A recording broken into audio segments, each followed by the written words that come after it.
Right. Hello, everyone, and welcome to this episode of the Magical Human Show. I nearly said shit show. It's been a while. The Magical Human Show. How are we all doing? Are we okay? Are we all right? I think, okay, I'm going to ask you, Claire. I believe we're in eclipse season. There's a whole load of eclipses going on, and we're in that energy. And that means that stuff's going to come back around. We're going to have to look at the dark stuff, and stuff's going to change. Please, God, tell me stuff's going to change because it's been hideous. Okay, that's interesting. I want to know more about that, Tamar. But yes, I'll give you so we've just come out of Ostara. So Ostara is the traditional, very much the traditional Easter, the beginning of the new year for some. This is when the sun literally crosses over the equator and moves towards the Tropic of Cancer, which is it will hit on summer solstice. So this kind of like when it crosses the equator, it creates that balance between night and day, which is where everything is like metaphysically, emotionally, and physically in balance. So that was on Wednesday and at 3:06 a.m. So a lot of people felt a shift as we moved from Pisces into Aries, that energy, because Pisces is that dreamy, kind of floaty, watery energy. And then Aries is very much that energy of vigor, renewal. We're looking at the sun being in its kind of, it's gone from infancy, like baby, when it was born again at winter solstice, through Imbolc when it's small, to kind of this point of spring equinox when it's like a teenager. So there's that kind of teenage vigor around, which is what we see reflected in the natural world with plants, all around us. They're coming up. There's lots of life. Sap is rising, perhaps tempers too, Tamar, but it's that fire. Aries is fire. So you've got the kind of backdrop of that. We still got planets in Pisces. So we've got Neptune is still asking us to dream and will be there until 2025. We've still got Saturn in Pisces, which is, a problem from Saturn. He doesn't like Pisces because he's like, where are the boundaries? And Pisces is like, I'm so wise, I don't even need boundaries. So you've got that kind of like fight going on, which for some people is going to be more comfortable than others, as the caveat with all of this astrology. And Venus is in Pisces at the moment. So the kind of loving part of you is in a kind of dreamy rose tinted perfection, dreaming things into be perhaps not quite how they really are, because Neptune can also bring this veil of confusion. So you've got all that going on versus kind of Uranus and Jupiter in Taurus still breaking up patterns, routines, all that kind of stuff.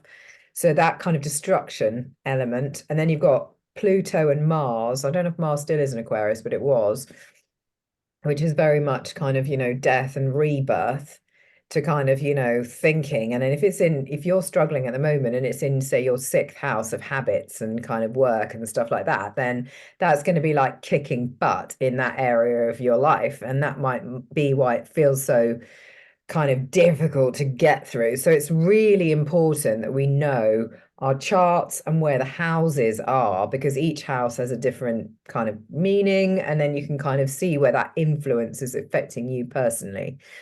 Now, against that cosmic soup, which it really is cosmic chaos out there, which is why 1 minute it's okay, the next minute's really not, then it's okay again, then it's really not, that kind of throw into that the first of our eclipses, which is obviously always a moon eclipse, lunar eclipse, which is happening on Monday, the 25th in Libra, 5 degrees of Libra. So check out again where Libra is in your chart, and indeed 5 degrees of it.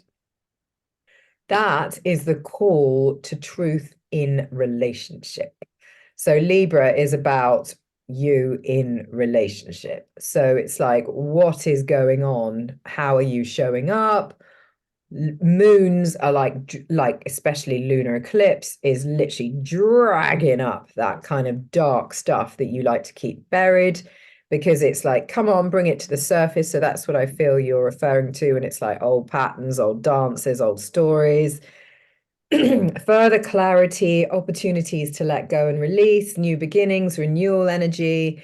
But in all of that, it's like making sure the baby doesn't get thrown out with the bathwater, because everything is not exactly as it seems, because Mercury is about to go retrograde, which is like, our communication, our kind of thinking can become more confused. So if you think you've got Neptune and Mercury going retrograde, there's kind of like being able to have a clear thought can be quite difficult. And when Mercury is doing that, it's going, get out of your head, get into your heart, is basically the message there. It's like, what do you know in your heart of hearts is the truth? Because your heart always knows the truth, but your mind will try and sabotage it and tell you otherwise, whether that's subconscious or conscious mind. So really kind of powerful energies afoot. And it's how it needs to be. As I keep saying to my people, um, we need to clear ourselves up.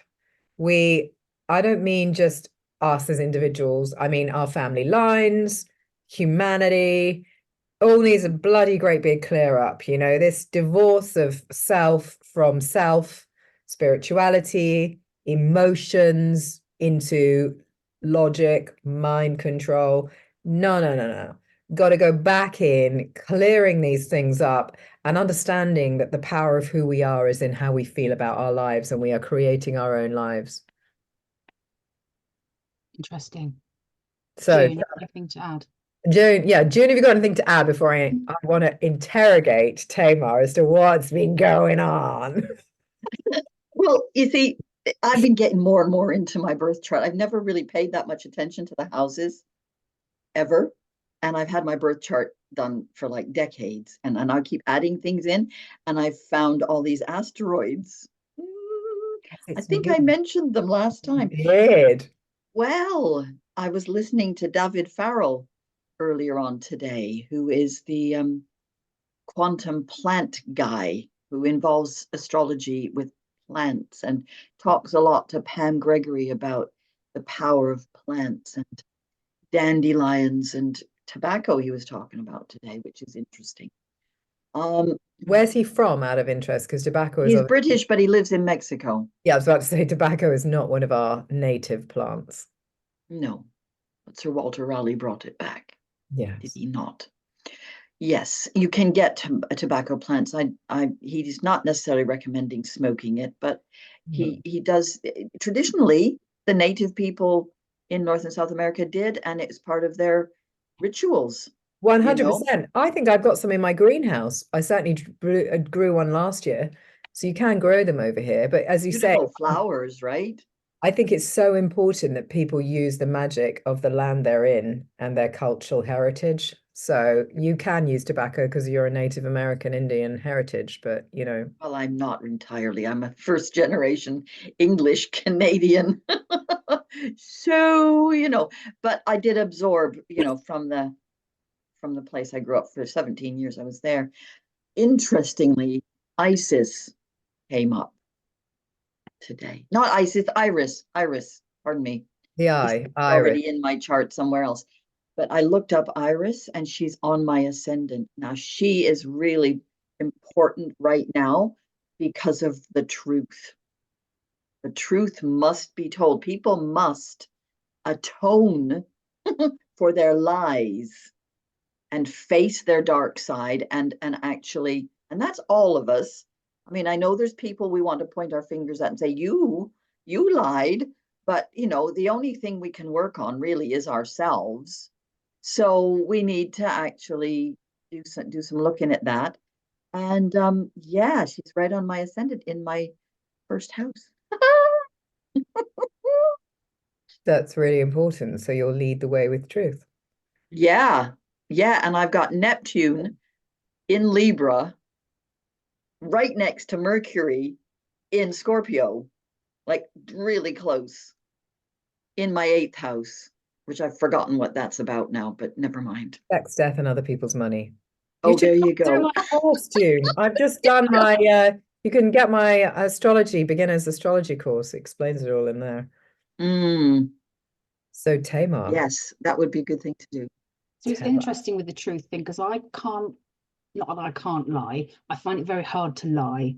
I I think it's a neurodivergent thing. I have to be truthful. Unfortunately, that gets me in trouble because I will say it like it is because I think, well, there's no point lying and covering stuff up because it's going to come out anyway.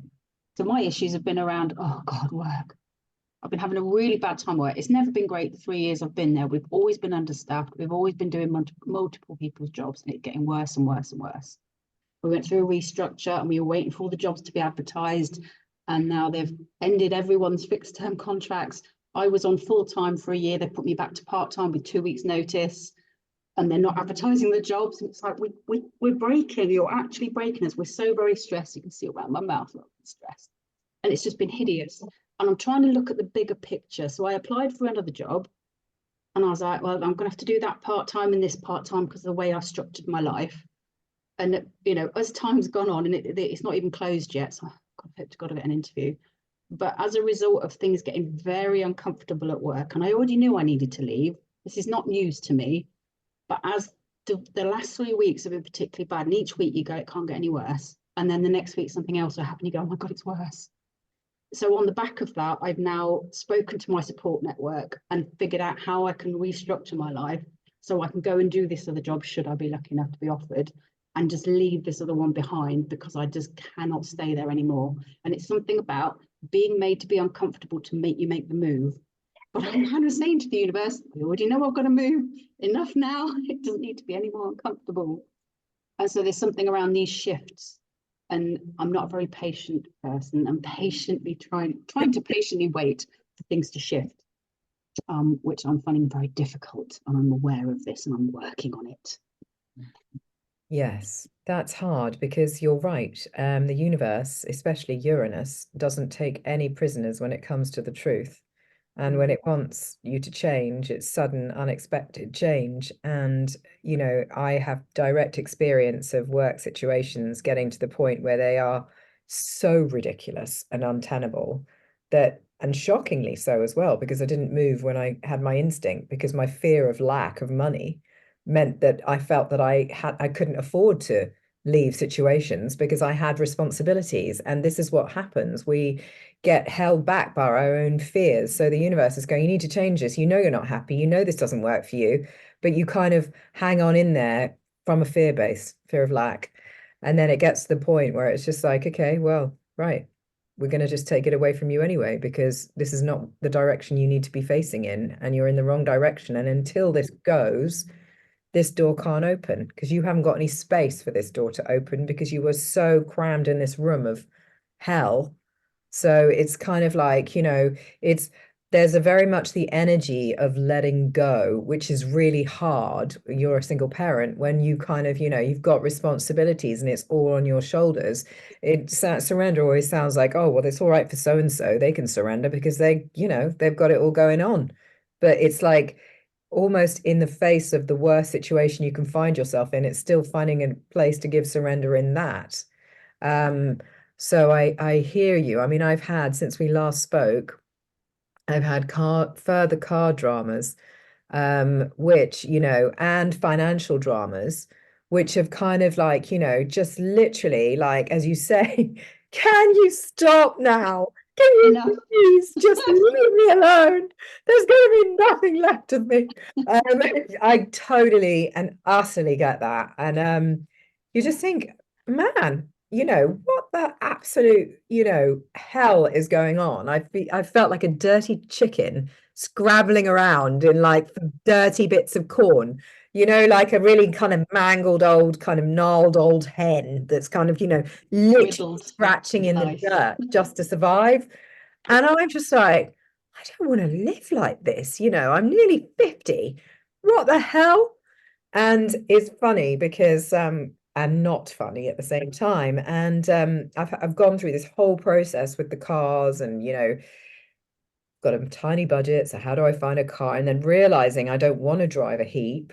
I don't want to drive a mangled old thing. So what fortuitously fell in my lap, or hasn't fallen in my lap, or hopefully will fall, well, it has kind of fallen in my lap, is this old Jaguar that I'm going to be driving, which is ridiculous. I'm going to look like Arthur Daly, but I'm bringing that on because I'm just like, I want a car door that when it shuts, it's like boom.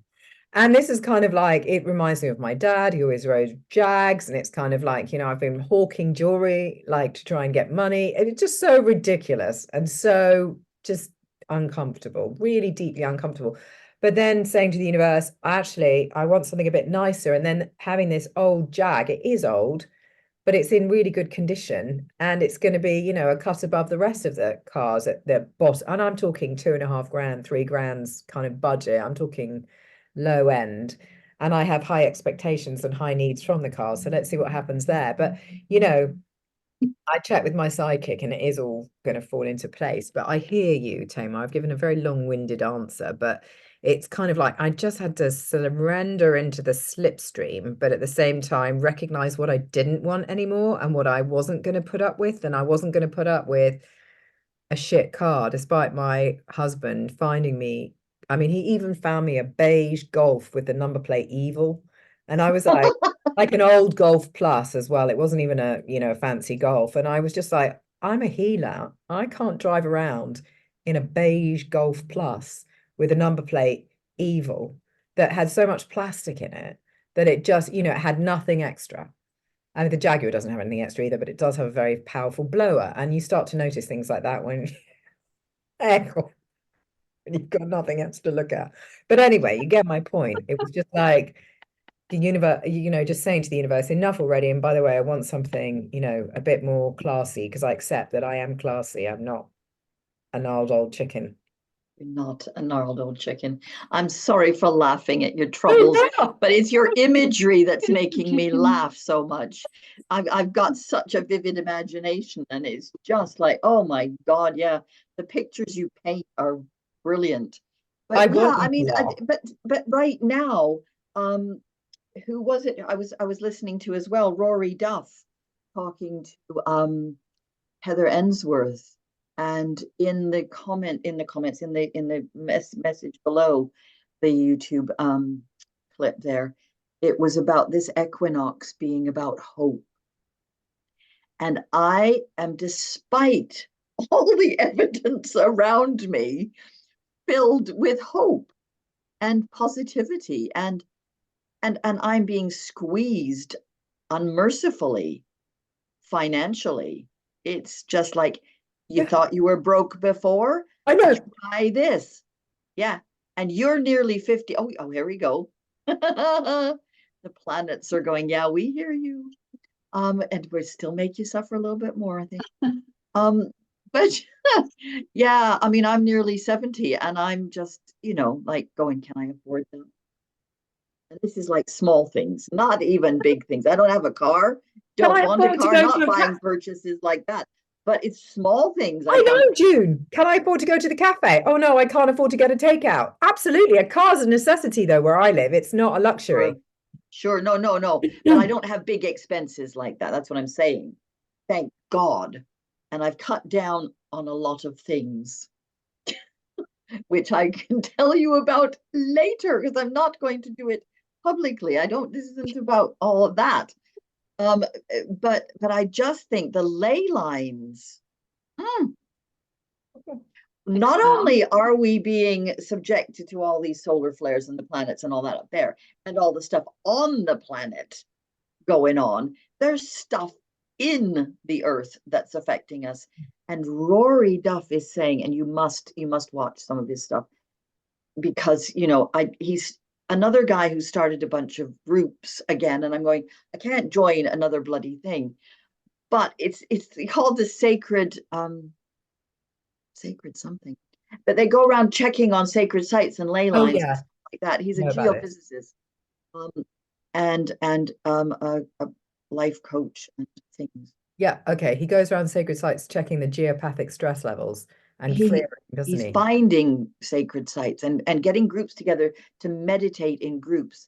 That's the key message, is that we find our tribe, if you want to call it that, much overused word, but people to work with on meditating for the same sort of goal. Everyone will have their own particular angle on it.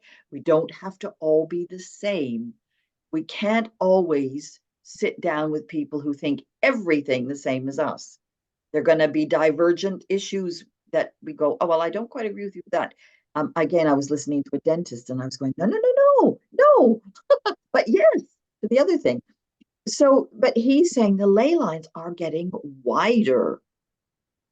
Interesting. This is absolutely fascinating. He talks about low magnetic resonance and at other epochs in time, when there was low magnetic resonance, there was a much flourishing and development of human consciousness. Well, we So know. this is the So ideal time for us to be doing all this inner work and raising ourselves up out of the shit show, because it is only just what's happening now. It's not going to go on forever. It's all of it's temporary. And there is something beyond it. And so, Tamar, on that note, I would just give my notice in at work. If you were to surrender, I know, but can you imagine if you who just wants to had good, pay? Oh my God. I know, but if you just did it and then trusted, literally, you imagine yourself just literally hands over the chest and just like twist into the stream and just go, carry me, surrender. I will see what happens. I bet you'd be fine because you're a good enough therapist that if you had your own private practice, you'd have loads of customers. You just don't have the space to have them at the moment because you haven't given yourself the space to have them. And because you are kind of, you do things your way, there's going to be a whole host of people that are attracted to your kind of more innovative practices than kind of, the standard stuff. So maybe this is a universe giving you a welly wanging up the backside, just saying, come on, stand in your own power, girl. You've got it going on. Why do you need to have an institution to kind of, be the umbrella when, the spokes aren't straight? I just got I'm not brave goosebumps. enough I for just that. got real goosebumps when you said You got that. goosebumps. Yeah, Yep, truth bumps, we call them. yep. Sorry, and I'm chilly, so I'm just gonna. It's sunny here, but it's still very chilly. Well, at least you got sun, June. It's grey as a pair of old pants that I've washed over here. Oh, yeah, well, it has been that here for days and days and days. But at least we have some sunshine now. So I've got little seedlings growing. It's a really good time to be planting seedlings. And Tamar, this is the perfect analogy. Plant your seedlings for what you So really after that, want. What do you really, really want? so I did that fertility counselling training. I just Yes, booked off and it and I loved it. And I've booked onto the advanced training, and the job I've applied for is to be a fertility counsellor. And it's the same band I'm already on, so I don't lose any money, although we'll have to travel. And I was thinking, I can't be in the office all that time, so I can only do a couple of days a week. And that meant staying in this awful job. But it's got so awful in this awful job that I've gone, I need to find a way to do more hours, because going back to part-time, I've realized I can't sustain our life on that anymore. Things used to be that tight. I was like, I'm nearly 50, I'm not doing that again. So this will then replace, and it means that I'm spending my days doing that kind of work. Hopefully something will come of that. It closes next week. I hope to be able to hand my notice in really, really soon, but I don't think I'm brave enough to hand it without having that job waiting for me. I know, I get it. Listen, And I just reiterate what Claire just said. You could go out on your own.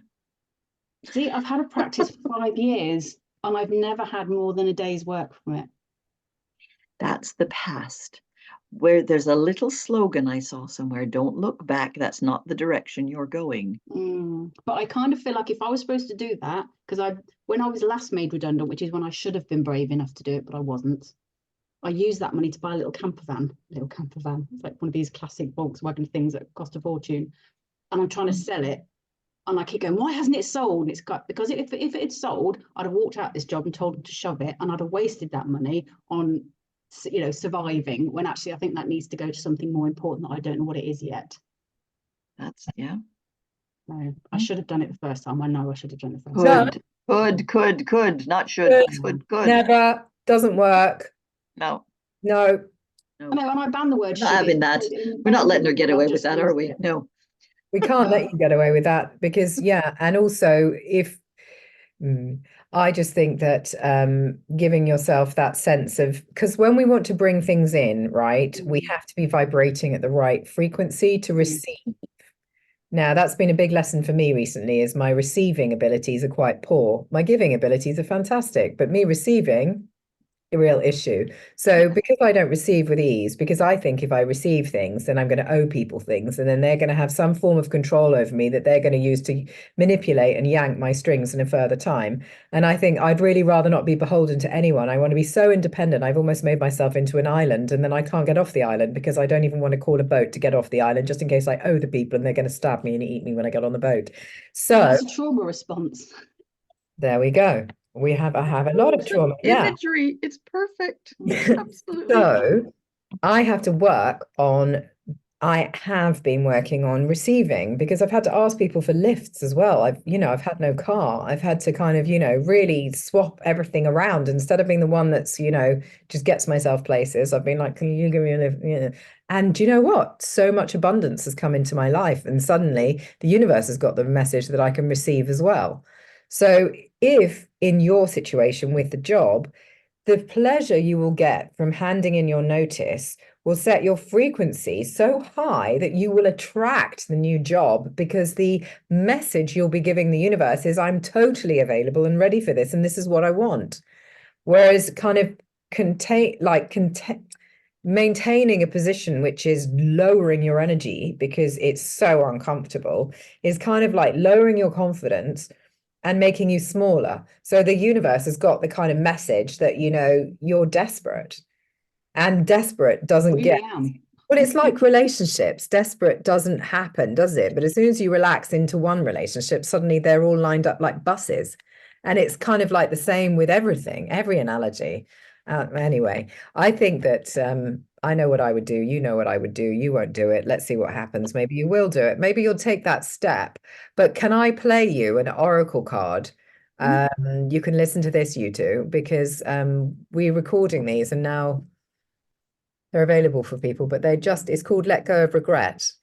And it's quite a nice thing to kind of listen to. Right, hang on. I'm sharing audio now. I just have to find it.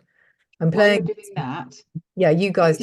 I did write my resignation letter in an effort to raise my vibration and prepare the universe for me leaving, and redrafted it a few times. So that was my step towards.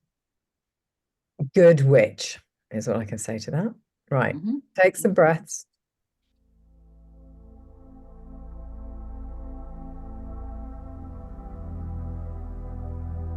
Maybe close your eyes. Shaltazar, Oracle card, number 17.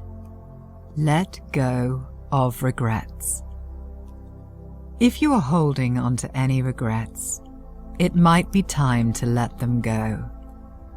Regrets can cause a sense of guilt, shame, self-judgment, or not being good enough. By ignoring your regrets and hoping they will go away, you do not realize the emotional scarring you are causing. If you see your regrets as mistakes or things you did wrong, they won't help you live a better life. What if you changed your perspective about regrets? What if you saw them as the path to becoming a more complete person? What if every mistake or poor choice you made was a source of newfound wisdom?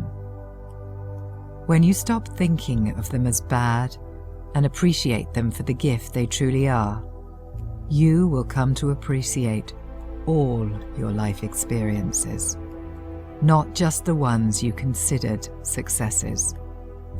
Although you may learn from your positive accomplishments, you may not realize that you learn more from what went wrong in your life.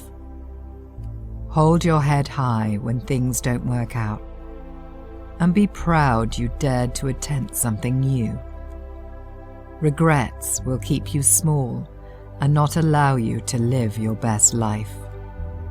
Consider your failures as a certificate of excellence you receive from taking a class in living life to the fullest. Own everything you do with pride, even the things which didn't turn out. When you come to realize the wrongs, regrets, and mistakes have provided you with a greater education in life than you could ever receive from the highest institutions of learning, you will be able to live with greater contentment, enjoyment, and satisfaction. It's time to transmute all your regrets into the learning and growth they truly are.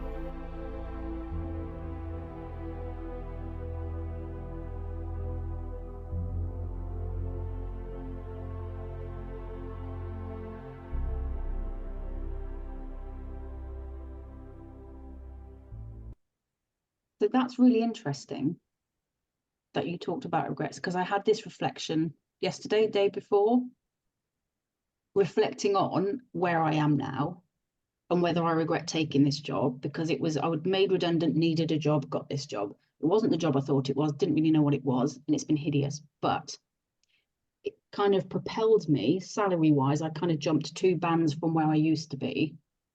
And this job I've applied for could have had the lower level or the higher level, and because I'm already on that band, it would put me into it. So this has been kind of like a stepping stone into it. And also this job took me away from the counselling and has helped me kind of see just how important that is, and is sending me back. So although I hate it, it had a very important role, which I think is fulfilled now. And it gave you the training, didn't it? This job.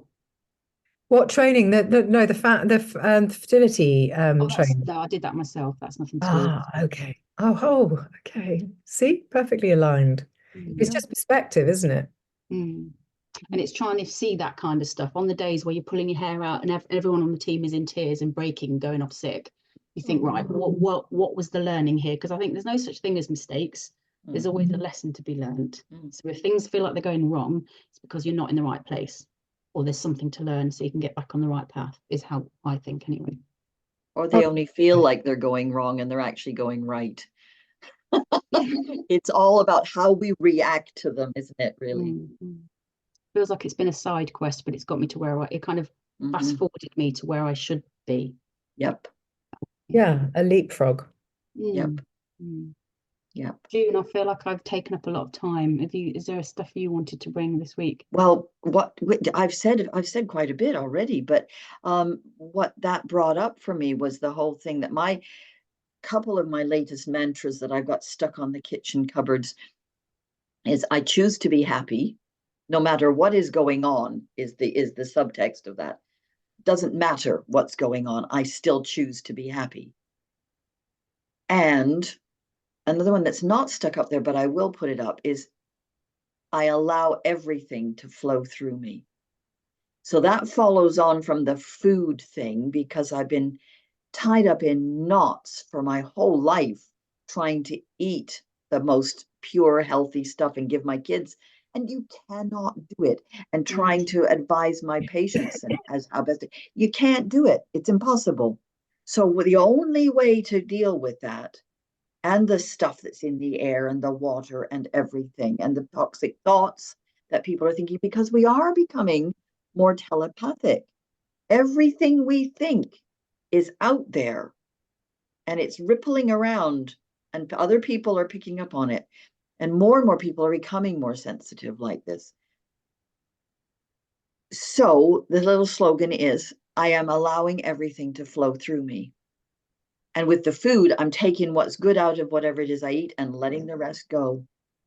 And my bowels are so lovely right now. That's amazing. And we are controlled by, it's our thoughts, it's our energy, it's as simple as that. What were you going to say about poo or shit? Yeah. Yes, from when we were the shit show. So on one of the earlier episodes, I was talking about parasite cleanses, and one of the things I was trying was the frozen castor oil tablets. Do you remember those? Yep. Yeah. 5 a night. Okay.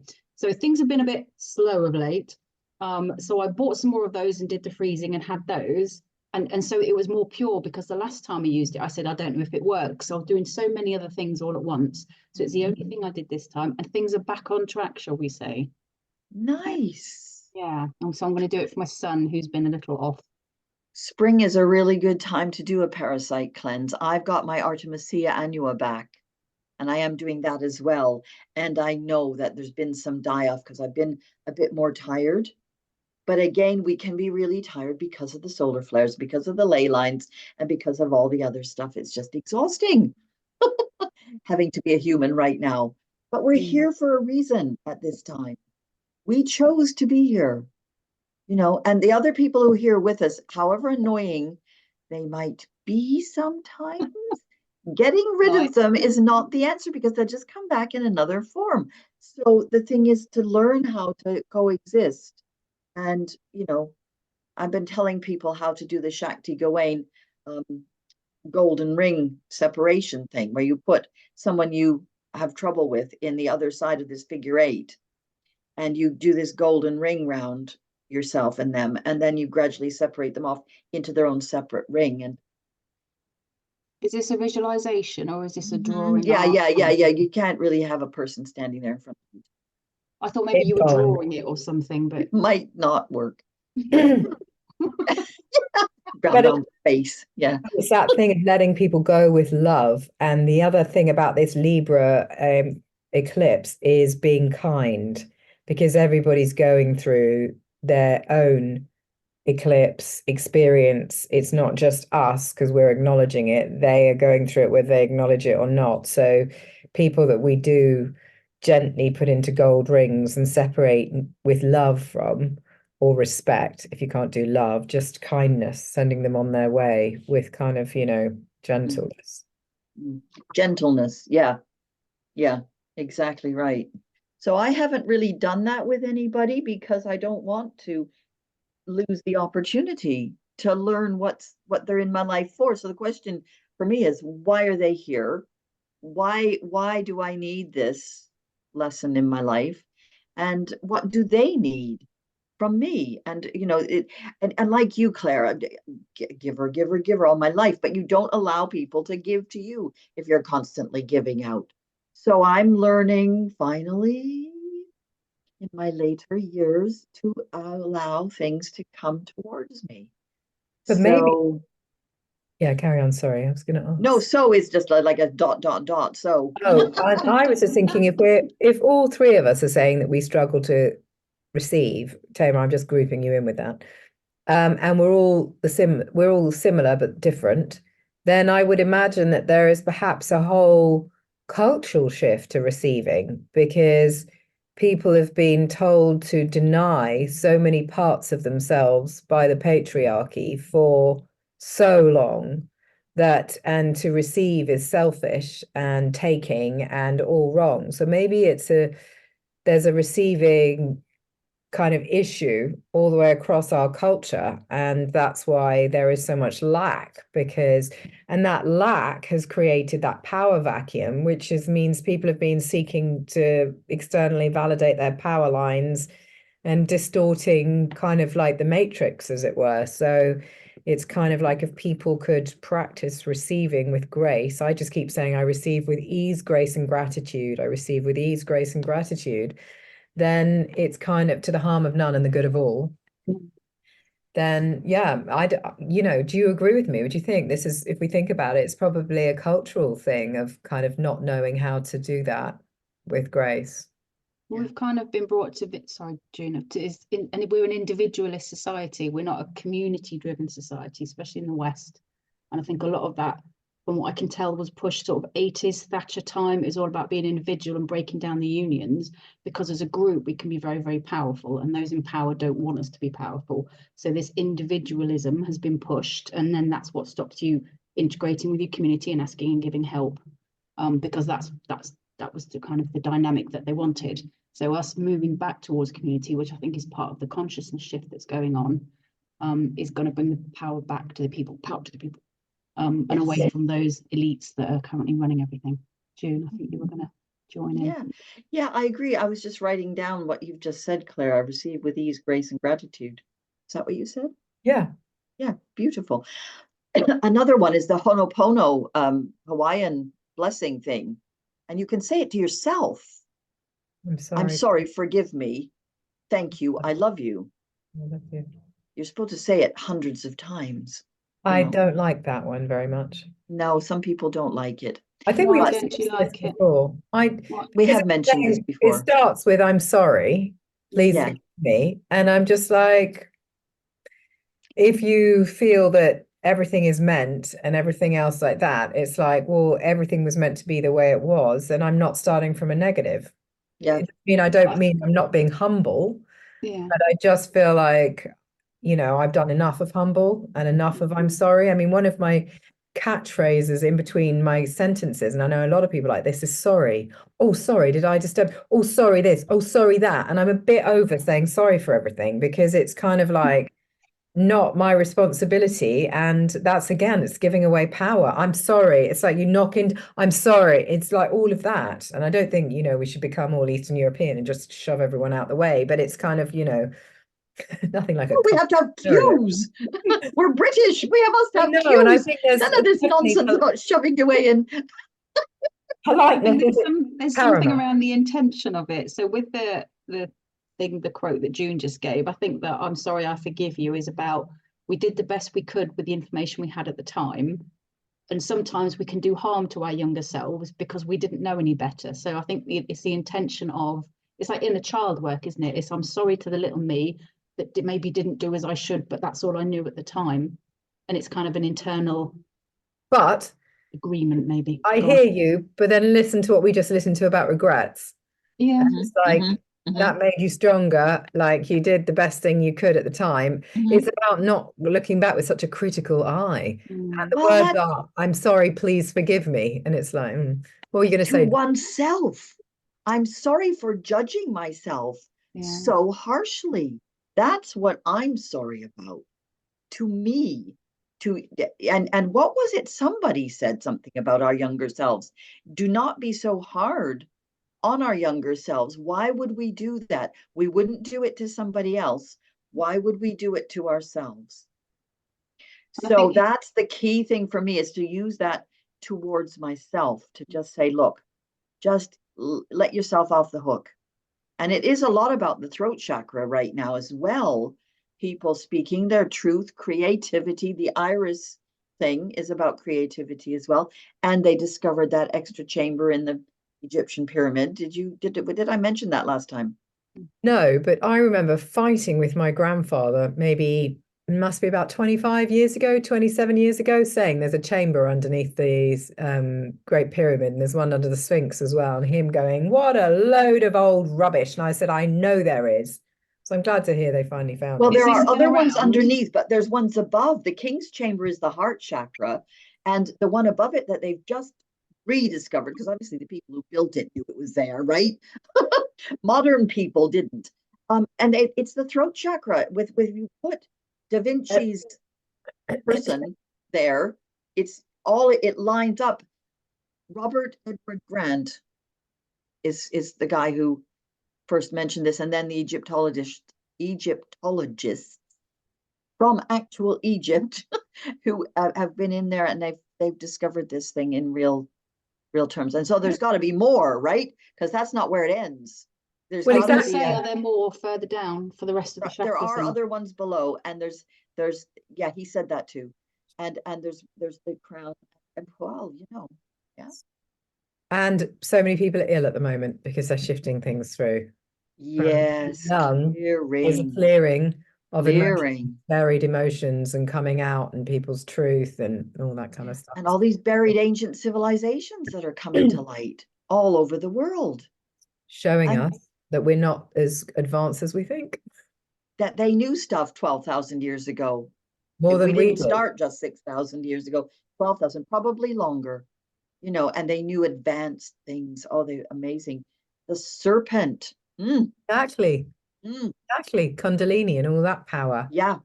There's And serpent symbols on all of these ancient monuments. someone was reminding us at my circle on Wednesday about and I remember this, is the fact that when they said that they got rid of the snakes in Ireland, St. Patrick, and they got rid of the snakes were the druids, and they were the druid kind of priests, and they were called the snakes because they had all the higher wisdom. And so what they say when they rid Ireland of snakes, because Ireland was the old bastion, the final bastion of the old religions, the old ways, was they cleared away and killed all the old priests. And St. George and the Dragon, same. Clearing the spiritual people. And look what good it did us. Well, again, Well, but the again, we fact of had to go regret. through that, We had to go right? through the dark ages. That's why they were called the dark ages, to be able to come back to the light so that we became back much more informed, because now we know what it feels like to live with that darkness, to live with that disconnection, and it's horrible. So Mhm. it's like humans will not make that mistake, hopefully, in the future, because they will be like, this is a non-negotiable part of the human experience, is having spiritual connection and personal power. And that's why certain medications are cutting people off from their soul. Like Steiner said 100 years ago, he said that we are going to lose our connection with our souls if we're not careful. And we have And well, to an extent, I mean, I don't know how much we got mine back. actually have, but you know, you don't know what you don't know, do you? No. We feel there is a connection, but there could be more. So it's clearing oneself of all that stuff. That's got to go. There's a Okay. lot of damaged people right now, and who need help. Yeah, And we're here for you, everyone. yeah. We've got to help each other. Mm. Lift Right. On up. that note, it feels like a very natural ending to the conversation, ladies. Anyone want to add anything before we finish for today? No, thank Okay. you. Thank you then, everyone, and we'll see you all again in 2 weeks. Claire, you need to stop.